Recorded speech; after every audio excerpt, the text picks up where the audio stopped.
5, 4, 3, 2, 1, and we're live. We are live. We are back here again after a long time, Neil. We haven't spoken for a little while, right? But no one knows that because these are being recorded in advance and put out. So don't let away our secrets. No, we've got so much content, guys. It's just going to keep coming. We don't have to be here live to be able to do that. But we've got a lot of stuff going on in our lives. We've got a lot of things to be thankful for. So what should we talk about today? It's great to see you, mate. It has been a while, and I love these conversations. Really enjoy talking about leadership, which we're both so passionate about, and helping people be better leaders or help them develop to be leaders.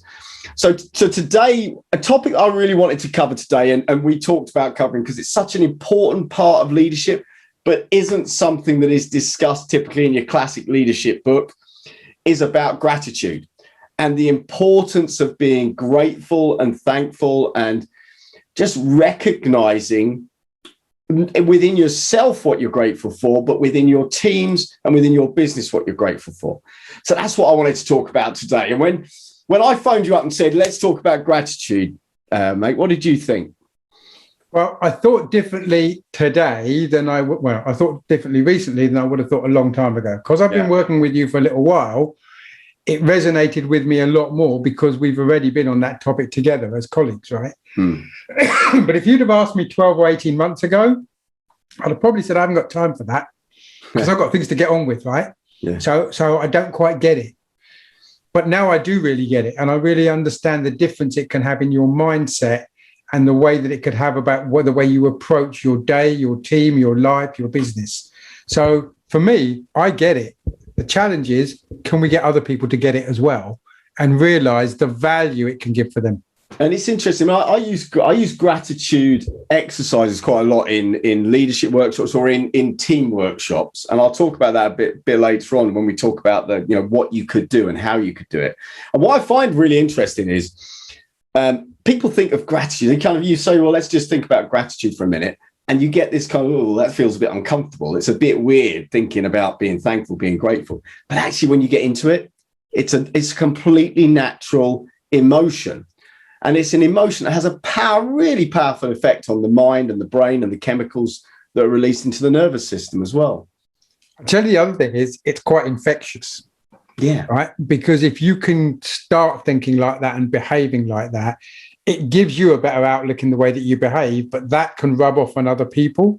And if you can get them past the embarrassment, right? Yeah. Especially in the UK, maybe other places in the world, they'd be more open to it. But in the UK, we're quite reserved about that, right? And it does feel a bit weird. Why do I want to be grateful? What's that about? Yeah, awkward is the kind of feeling that I see in people's faces and in their bodies when you say to them, let's be grateful for a minute. Yeah. And but the more you practice it, the more you become comfortable with it. And it doesn't feel alien. Yeah. And in fact, it feels really quite comforting to be able to do that. And it comes back to the authenticity and being yourself. Be yourself. And it's the thing I love about gratitude is, and I do this all the time on screen in live workshops, and you ask someone to think about something they're really grateful for and tell everyone what they're grateful for. No one ever does that with a frown. They only ever do it with a smile. Because it only brings up good feelings. It brings up good feelings in you and the people around you as well. As you said, it's infectious. Yeah. Let's think about why, Neil. Why does it matter? Why does gratitude matter? So I wanted to bring some kind of research to answer that question. So I'm just going to read off some of the research I found here. So in positive psychology research, gratitude is strongly and consistently associated with great happiness. Gratitude helps people feel more positive emotions, relish good experiences, improve their health, deal with adversity, and build strong relationships. So there was a study done in University of Miami by various professors. And they asked the students to write down one study. They asked all participants to write a few sentences each week, focusing on particular topics. One group wrote what they were grateful for during the week. A second group wrote what had irritated them and what they were displeased about. The third group just wrote about any events that had happened to them during the week with no emphasis on positives or negative.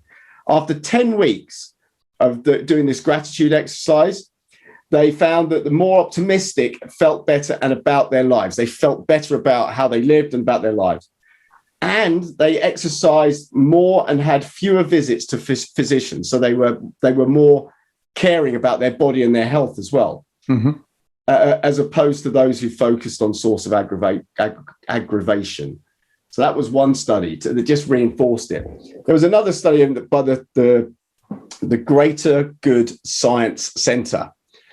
I didn't know there was such a thing, but they did lots and lots of studies on this. They found that in individuals, so this is just in you as a leader, if you are grateful, it increased happiness, positive mood, more satisfaction with life, made you less materialistic, less likely to experience burnout, better physical health, better sleep, less fatigue, lower levels of cellular inflammation, greater resilience, encouraged the developments of patience, humility, and wisdom. I mean, wow, just by one simple thing. So somebody offers that to you as an opportunity to have such an impact in your life and as a leader downstream in other lives, and you wouldn't take it? I'll take it. I'll take it. And it's a simple thing, right? And then if we look at the why of leaders, right? So managers who remember to say thank you to people who work for them, this was a Harvard Business Review, find that employees are more motivated and work harder, right? So we've kind of covered some of that. Research at Wharton School of University of Pennsylvania divided fundraisers into two groups. So they were fundraising for a charity. One group made phone calls to solicit alumni donations in the same way they always had. The second group, assigned to work on a different day, received a pep talk from the director of giving, who told fundraisers how grateful she was for their efforts and the work they were doing. During the following week, the university employees who heard her message of gratitude made 50% more fundraising calls. So that's 50% productivity increase just by saying, thanks, you're doing a great job. Really appreciate it. That's crazy. I know. Let me just bring in here, guys. What's the definition? What's the dictionary definition? Yeah. Right. So dictionary definition, there's a couple, but the one that comes out is the quality of being thankful, readiness to show appreciation for and to return kindness. Now, come on, guys, that ain't that difficult to be able to execute that on a regular basis. So what would in your experience, right? Because is it something that should come naturally, or is it something you've got to plan and work at as a leader? I think both. I think it starts off with, I think it would have to start off with you planning it in, thinking about how you're going to do it, go and apply it, but it could come to a state where it becomes natural. You don't have to think about it. It just happens naturally. Look, some people in their gratitude exercises would have that gratitude when they wake up in the morning and say, what am I grateful for today? When they wake up, it's a regular pursuit some people do. Maybe you're never going to get to that. Maybe you don't feel comfortable doing that, but you could do it in a week. You could do it at the end of the week. You could do it at any point in time. You could do it sitting in your car. So I think, answer your question, Neil, I think it's something we need to help people start to practice, but it could come to a state where it just becomes natural. Right. And yeah, I think you're right. So there's something you need to build in as a regular habit, like every time in the morning when you do your journal and you write things down in your journal, maybe you write 3 things you're grateful for. Mm-hmm. And it's something I used to do it every day. I now do it probably 2 or 3 times a week. Mm-hmm. And you don't, and the important thing about gratitude is it doesn't have to be big things. Mm. You don't have to be grateful for, the big house you live in. You can be grateful for that if you want, or the wonderful, healthy family you have. It could be little things. It could be just feeling grateful for the sound of birds in the trees. It could be grateful for a great view. It could be grateful for a good conversation or a great cup of coffee. It could be anything that you just think, actually, you know what? I really appreciate that. Yeah. Simple things. And then that has a knock-on effect. Now, so that's about you and helping you feel grateful for stuff. So then cascading it to the team is key. So how would you suggest people do that? What would your advice be on that? I think like a lot of the leadership traits we've talked about, it's about leading by example. I think it's about not telling people how they should do it, but by you doing it, it will rub off on people, and people will think, well, maybe I should try that. Maybe I should do that. There's no reason why you wouldn't encourage them at a team meeting or a call that you're all on to say, guys, have we thought about this? Have we thought about what we're grateful here in our job and blah, blah, blah? There's no reason why you shouldn't do that. But I think much more if you could do it by example rather than tell, I think that would have more power as a leader, right? Like a lot of leadership traits, right? You've got to walk the talk. Yeah. And I think so make sure you focus on what you're grateful for. Yeah. And then make sure you're saying thank you on a regular basis, whether it's to your teams, to your peers, to your boss, to your customers, to your partners. And it's really powerful because I use this exercise when I'm running workshops for leaders and teams, as I mentioned earlier.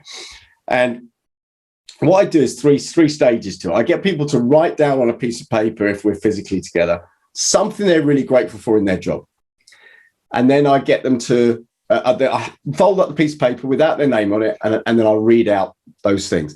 And it almost brings tears to their eyes and other people in the room when they hear what their colleagues are grateful for. Because it could be, I'm really grateful for working with a great team. I'm grateful for being in this great industry. I'm grateful for, and just simple things like, and if it's on Zoom, I'll get people to tell people, what are you grateful for, and share it. And it has a really powerful knock-on effect. Because actually, I'm grateful for that and this. So that's the first stage of it. I don't know. Have you ever tried that? Yeah, and I think the thing that came to mind is two things actually. One, you'd be surprised how small those things need to be that you can be grateful for. And the way that I found that worked best was to think about what I've got and others haven't. Because that helps you realize what you've got. Right? You kind of take it for granted, right? Of course, I've got a nice house. Of course, I've got a happy family. Of course, I drive a nice car. Of course, my golf is rubbish, right? You just believe those things are natural that everybody's got. But lockdown's been a good example because we all got visibility of other people's lives. And we all got to see what people were doing just to keep themselves occupied and busy. And you realized we're not all in the same place in life, right? So there's something in your life you need to be, whether it's health, whether it's material goods, whether it's relationships, right? There's just so many places you can go. True. And if you bring it back to business, we moan about our jobs all the time. And this is why I do it at the beginning of these exercises, is when you say to people, what are you grateful for in your job? Because I know you can come up with 100 things you're not grateful for, but what are you grateful for? And they're pretty big things, are some of them. Yeah. Like I love being in this industry. I love the customers I serve. I love the people. And you get these kind of comments back. And the second phase of that exercise is to get people to share with other people in the room what they're grateful for that they've done for them. I'm really grateful for the way John supported me with this customer. I'm really grateful for the way you helped me do this, or I'm really grateful for that email you sent, or whatever it might be. Just sharing gratitude within your peer group, your leadership team is a really great way, because it has this great feeling. You do that and you cannot help but feel great about it. Yeah. I'll tell you one thing that just brought to my mind while you were talking there, Neil, is about many of the things you could be grateful for are the things that you probably at some time wished for, right? So the job you're in today, you aspired and wished for that job once upon a time. Today you wake up and you go, my job's a bloody nightmare. I hate it. I've got this problem.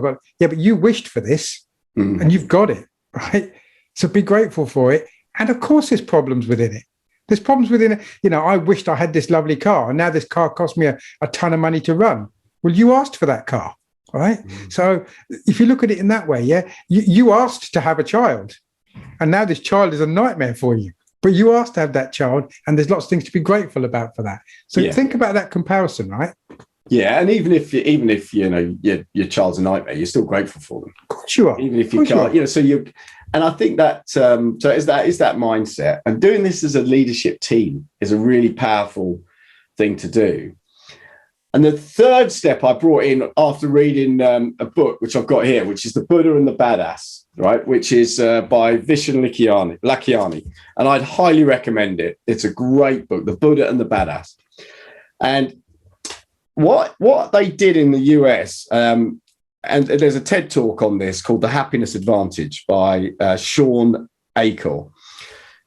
And they did something called the 2-minute appreciation technique. And so in certain companies in the US, and Facebook and Nationwide Insurance were two of these, every morning when people got in, the first thing they did was to spend 2 minutes dropping emails of thanks or messages or direct messaging or Slack messaging or whatever you're using to people within the organization or partners or customers to say, look, I just want to say thank you for what you did for me yesterday. I just want to say thank you for your business. I just want to say thank you for being a great partner or whatever it might be.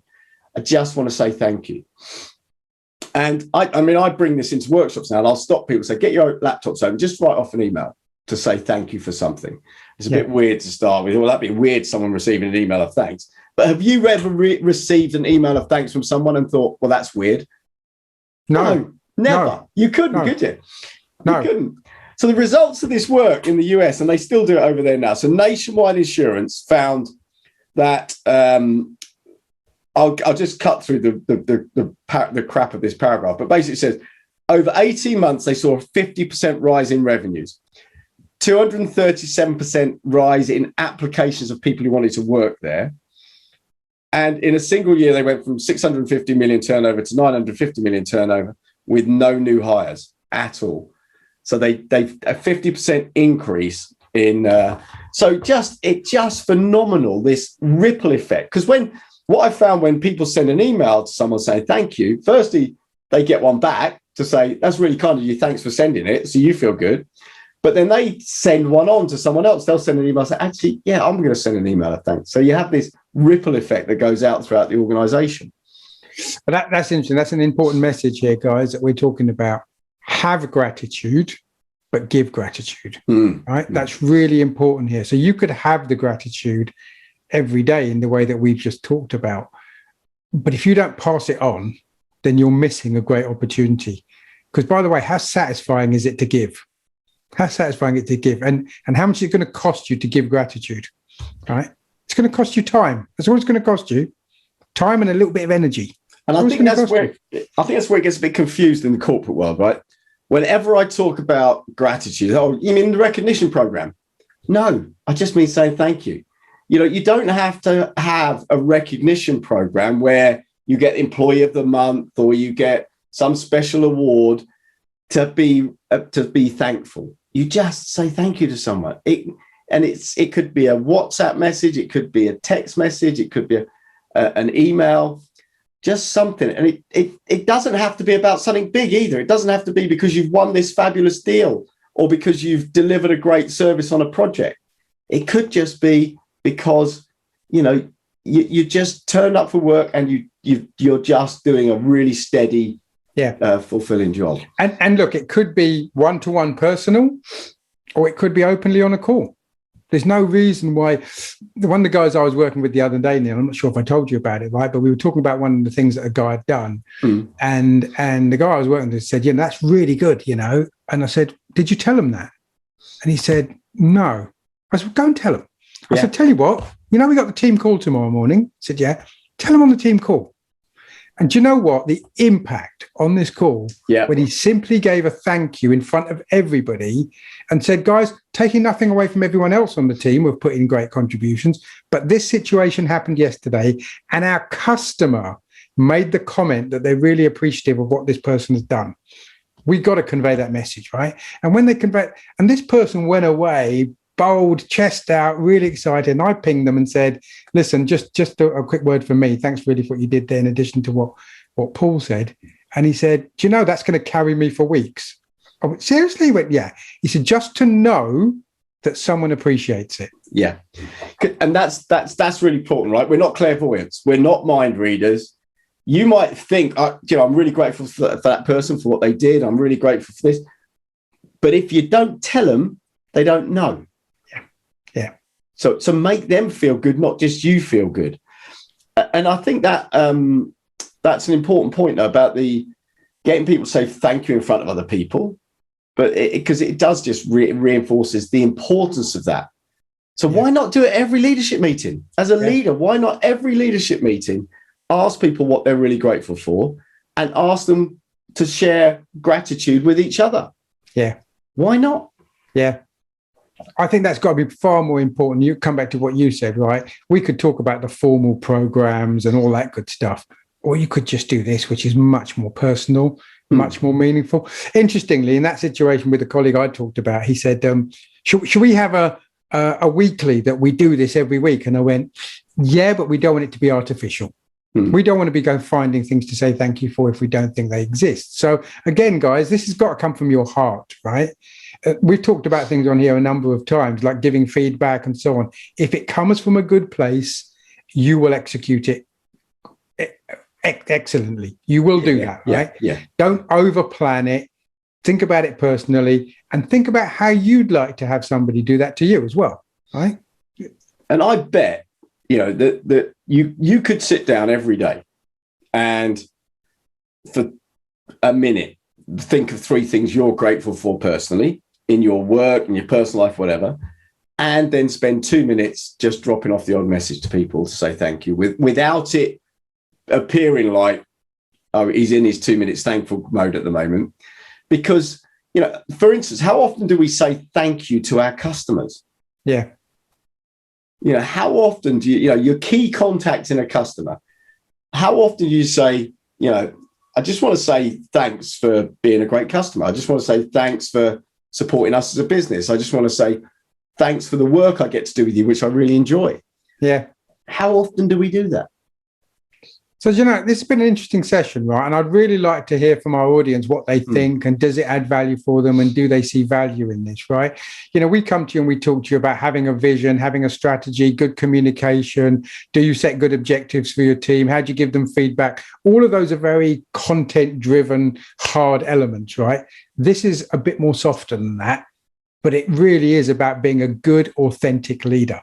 All right, so really want to hear from you guys on what you think and does it add value, and give us examples. Give us some thought back to the rest of the people watching this on how they might be able to apply something that you've done. Neil's given examples on how he's applied it within teams that he's worked with, but tell us other things you've done. We've got lots of examples we could talk about here, right? But I don't know we're going to add any more value to the conversation. No, I think that's a fair point, right? I mean, we'd go over this and over this again. So, if you want to increase motivation in your team, if you want to increase retention in your team, if you want to improve productivity, we're all about clues of great leadership. Here's a clue for you. Say thank you. Fantastic. Good to talk to you, Neil. All the best, mate. No, thank you for being a great buddy on the podcast. I thoroughly enjoy these conversations, and also big thank you to our listeners, of course, as well. No, it's interesting point, actually, because you and I talked about this when we talked about our 1 year anniversary, our 50th episode anniversary, right? And I feel the same, right? Don't underestimate, guys, the value of friendship and colleagues around you, right?